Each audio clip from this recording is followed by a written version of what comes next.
su monografía trata o está relacionada con la historia y que viene desde Madrid. Así que adelante, Jazmín, cuando desees.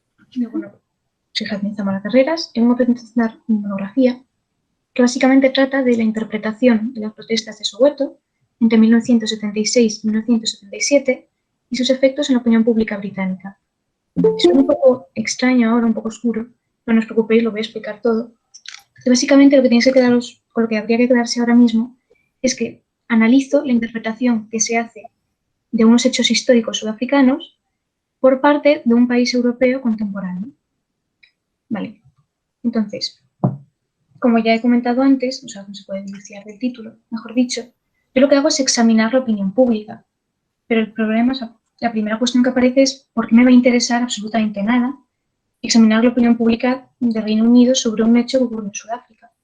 Entonces, para responder a esta pregunta, me gustaría remontarme un poco a cómo elegí el tema y a cómo llegué a este.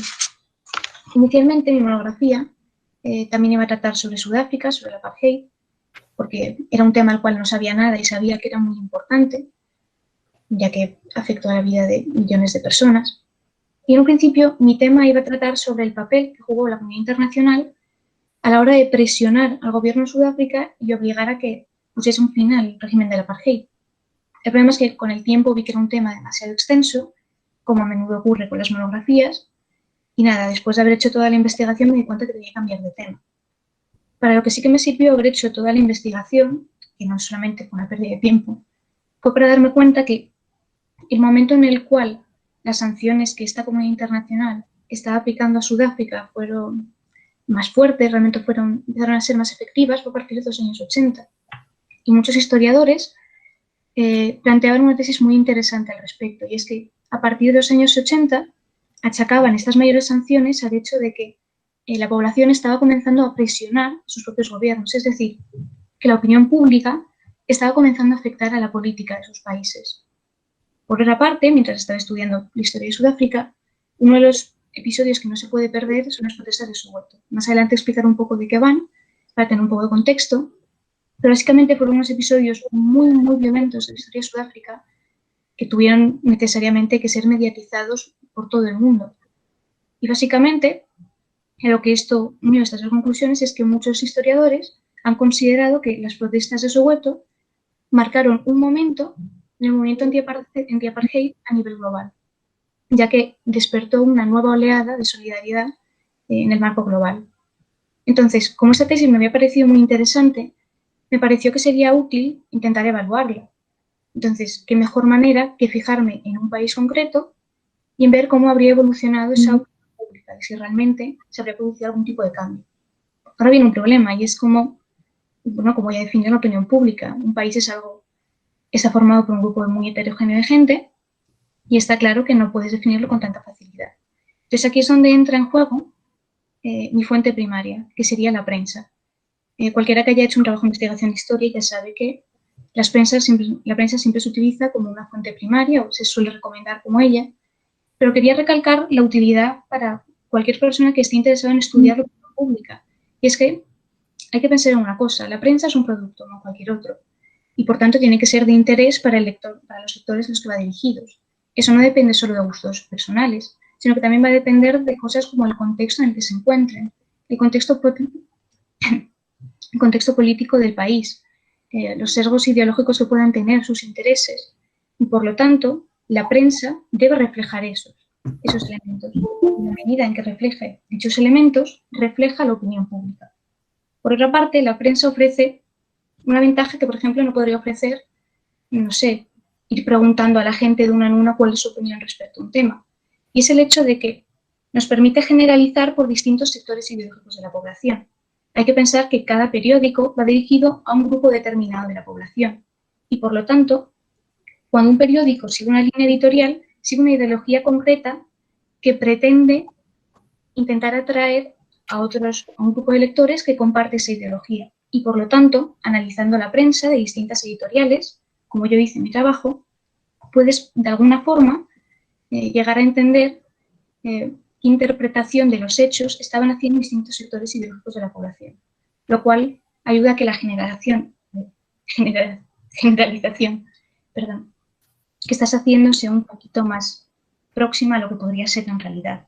Aunque otra vez hay que aclarar que esto es obviamente una aproximación, porque no podíamos preguntar. Está claro que yo no podía preguntar a nadie de esa época qué es lo que opinaba al respecto. Vale, entonces, a continuación, lo que yo quería hacer era explicar un poquito qué fueron las protestas de Soweto y un poquito el contexto de Sudáfrica, porque no sé en vuestro caso, pero yo por lo menos no tenía absolutamente ni idea de la historia de Sudáfrica cuando comencé a hacer la monografía. Simplemente la comencé por eso, porque sabía que era un tema interesante, un tema importante, pero no tenía ni idea.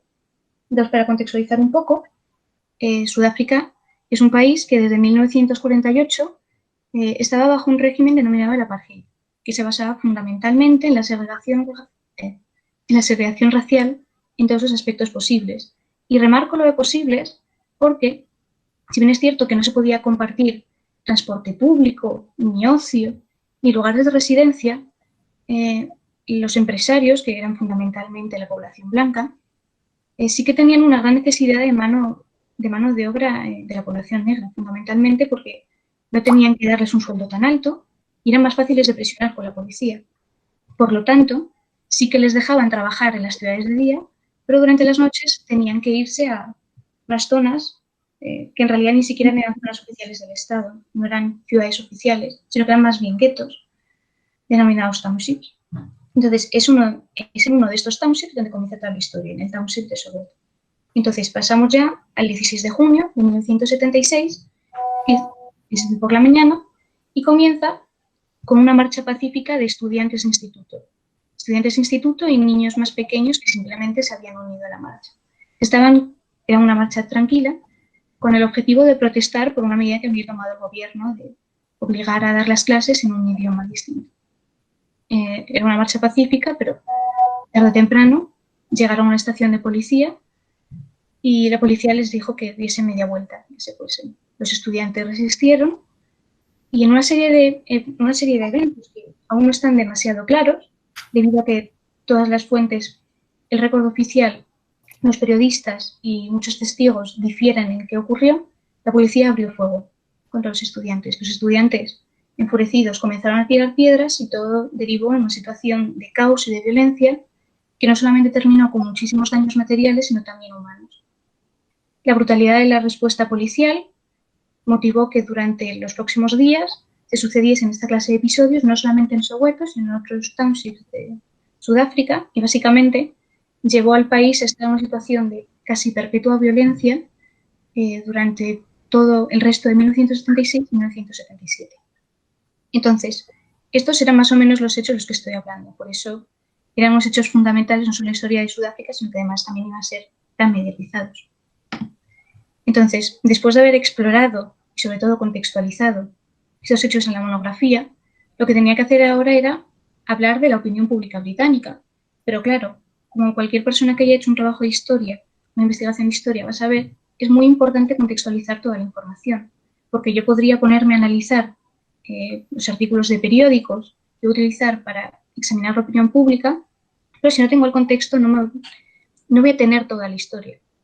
Entonces, lo que yo decidí fue simplemente fijarme en una serie de factores que podría afectar a toda la población del Reino Unido más o menos por igual. Entonces me fijé primero en cuál era la posición oficial del gobierno británico con respecto a Sudáfrica. Y bueno, no voy a meter mucho en detalles de cómo se ha dado la información, pero básicamente una serie de testimonios que hayan hecho políticos a lo largo de la historia que encontré en un libro muy útil, se podía determinar que el gobierno británico prefería mantener un gobierno liderado fundamentalmente por los blancos en Sudáfrica porque lo veían como una forma de mantener orden en una África marcada por la Guerra Fría, ya que consideraban que la oposición interna al apartheid era muy susceptible de ser influenciada por la Unión Soviética.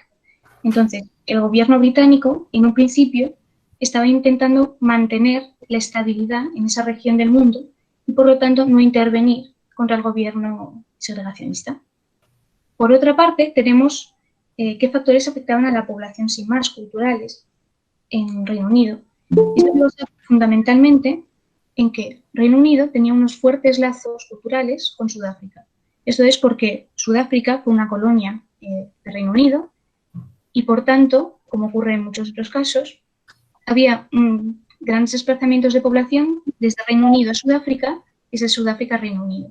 Lo que esto hacía es que hubiese una noción importante dentro de la población del Reino Unido de cómo era la situación en Sudáfrica, y contaban con los testimonios de los exiliados que huían del apartheid, al mismo tiempo de familiares que se habían mudado a Sudáfrica, les podían comentar lo maravillosa que era su vida, aunque no la de la población negra, dentro de Sudáfrica.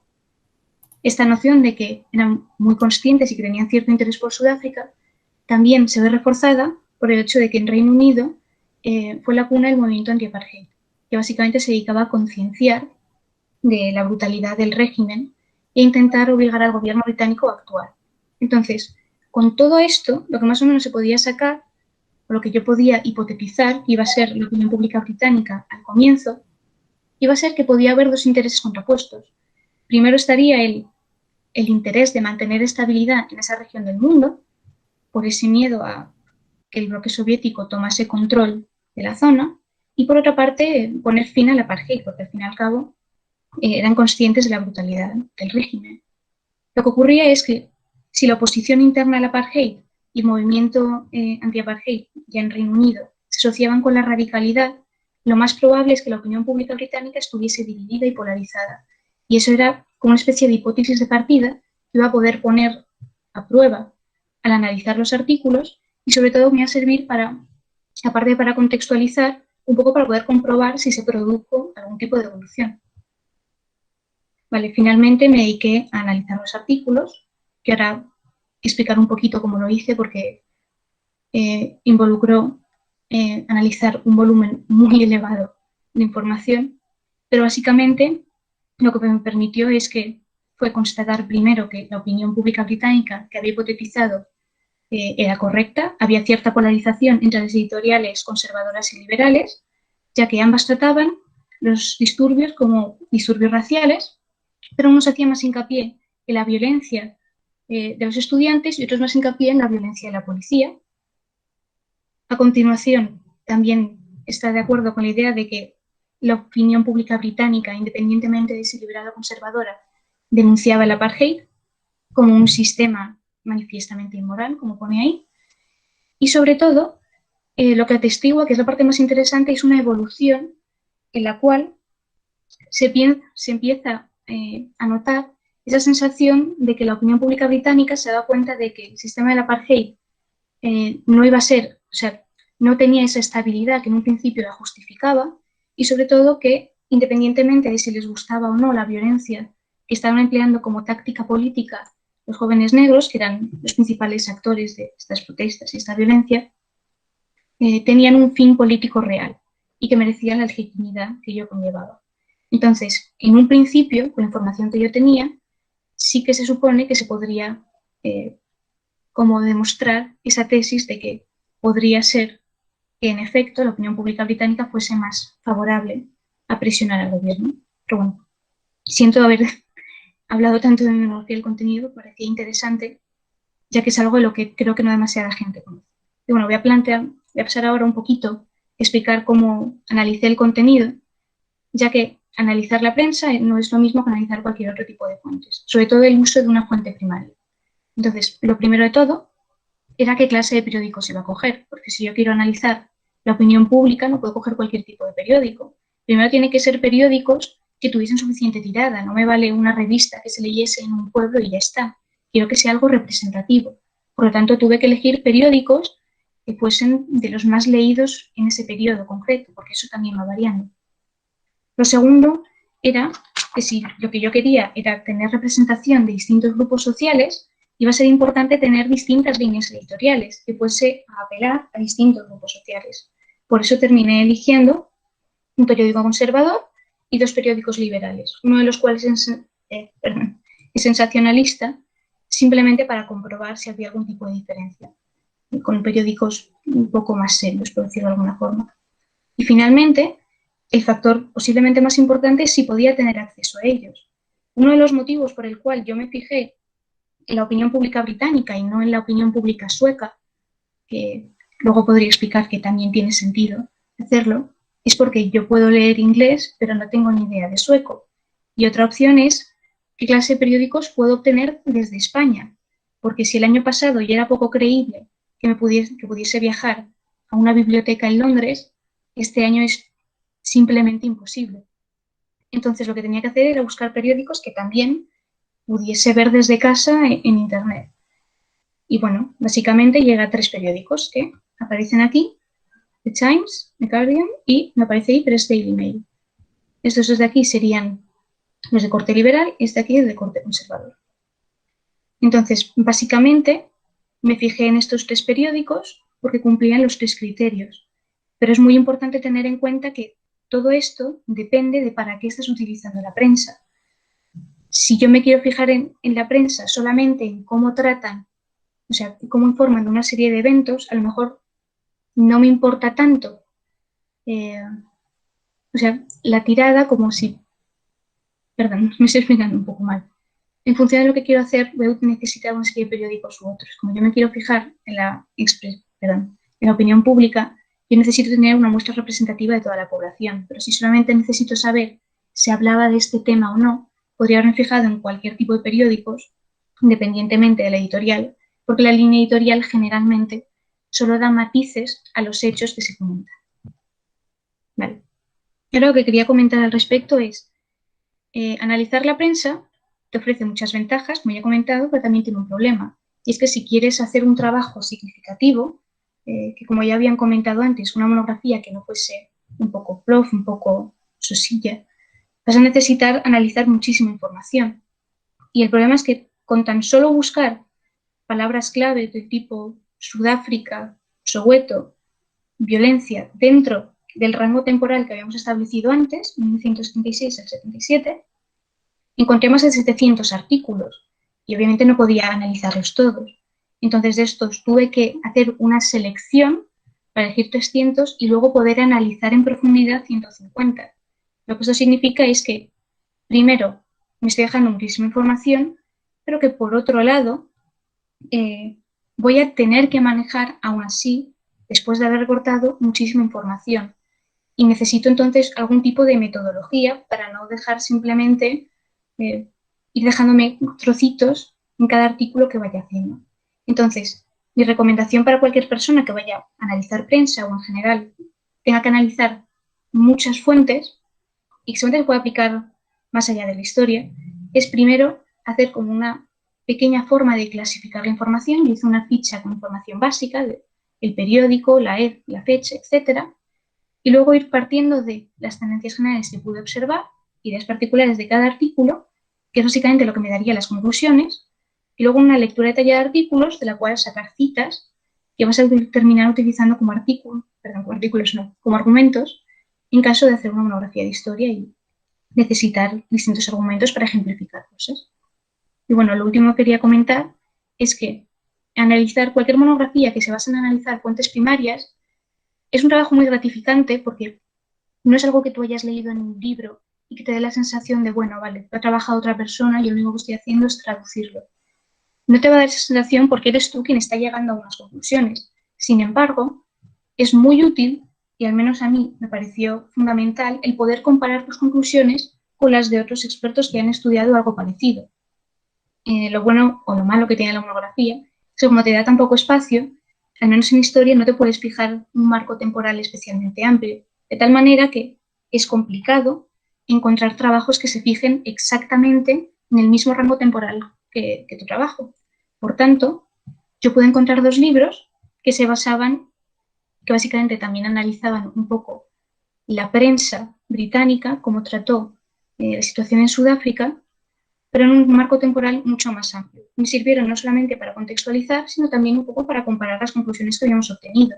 Y de hecho, una de las cosas que más me gustó de mi monografía es que me dio la oportunidad de, por lo menos, estar en desacuerdo con un experto que esté de aquí, porque simplemente yo llegué a una conclusión distinta y poder argumentarlo en la monografía. Porque te da la sensación de que realmente estás haciendo un trabajo mucho más personal que simplemente traducir textos. Y bueno, simplemente quiero daros las gracias por su atención y perdón si ha sido un poco densa la monografía.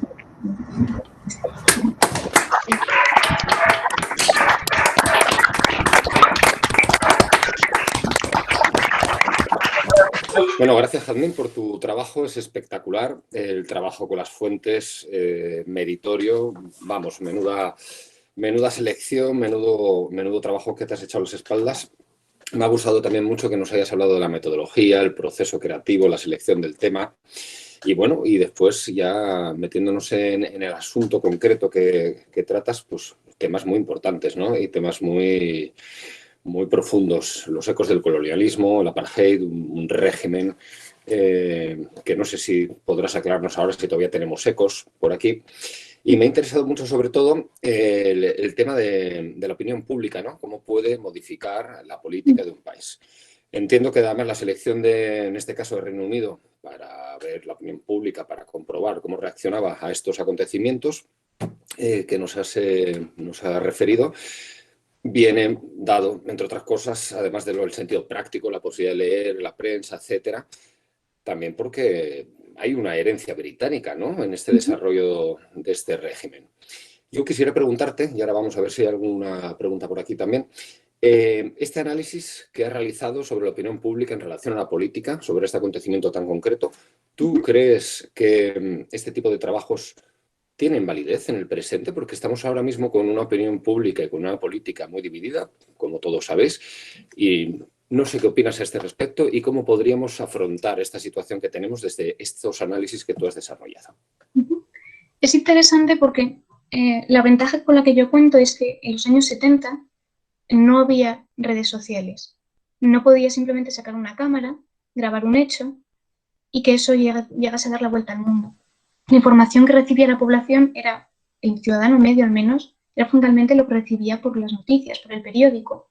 Y por lo tanto, la información que recibía el público en general estaba mucho más focalizada y por tanto era mucho más fácil de analizar. Por ello es que podía utilizar la prensa para examinar la opinión pública. Si intento hacer eso ahora, en el siglo XXI, va a ser difícil como muy poco, si no imposible, que yo diría.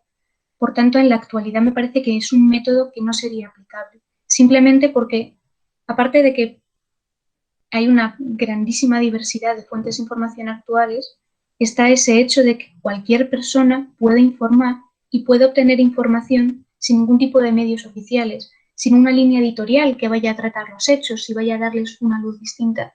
Por tanto, es mucho más complicado, no voy a decir que manejasen la opinión pública, eso no es cierto, pero como mínimo reflejar y modelar la opinión pública en la forma que se podía hacer antes de que llegasen estas tecnologías.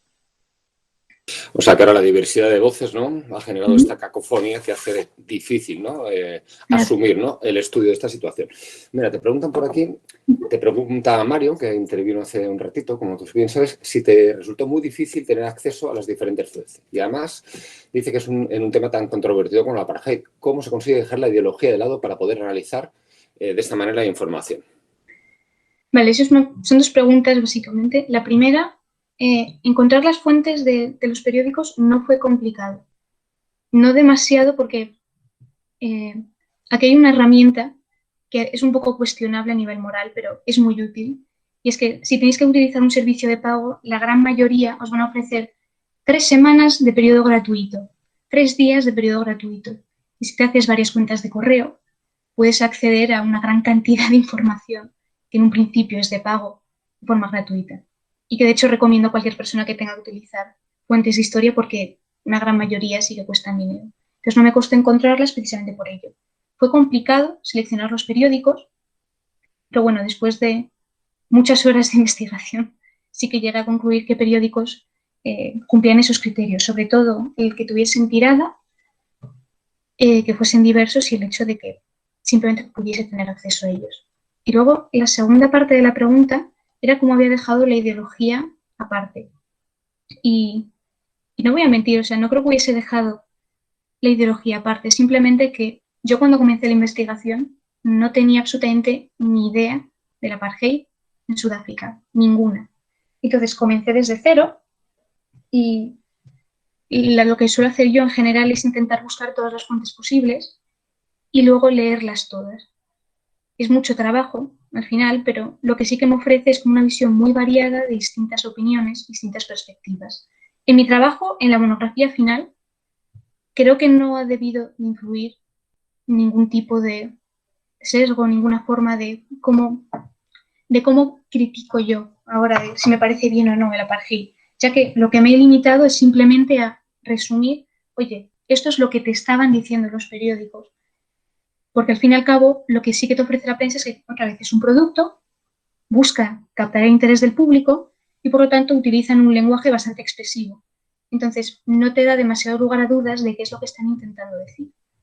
En ese aspecto mi trabajo tiene esa ventaja, pero a la hora de estudiar el apartheid, o sea, es imposible no criticarlo, es una lente moderna, pero sí quiero comentar que se criticaba también en su momento, no es algo que podamos decir, bueno, en la Edad Media está bien porque pensaban de esta forma, tenían estas ideas, no. En el momento en que surgió el apartheid ya tenía críticas y bueno, ya en los años 70 de hecho se veía que dentro de la población blanca ya había disidencias con respecto al sistema.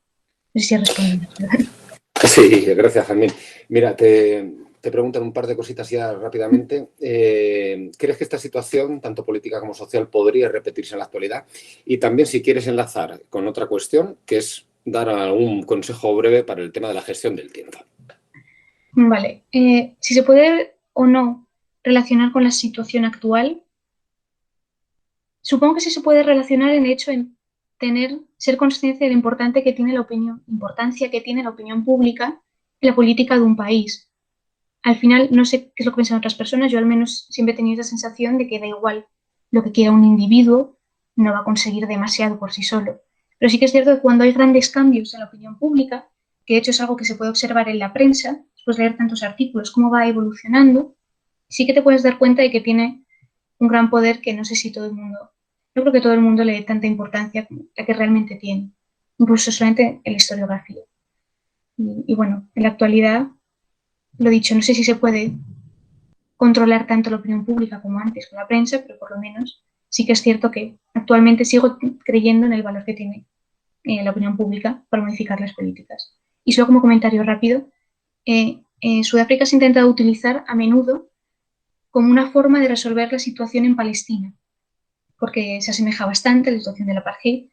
Y solo comentar que no funciona, o sea, no ha funcionado, no se han podido aplicar las mismas sanciones, simplemente para recordar que haya funcionado una vez, o sea, el hecho de que una vez la opinión pública haya logrado una cierta presión no significa que vaya a funcionar para todos los casos, un pequeño detalle. Y luego, para gestionar el tiempo, es simplemente intentar tener, o sea, no tener tan clara la idea final de la monografía, pero sí comenzar a familiarizarte con el tema de investigación lo antes posible. Cuanto sepas, oye, me interesa la historia concretamente de esto, empezar a familiarizarte, porque lo que me permitió cambiar rápidamente de tema fue el tener esa información de pequeños detalles que había ido pillando al respecto. Mientras leía. Y ya está. Muchas gracias, Jazmín. Un aplauso para Jazmín.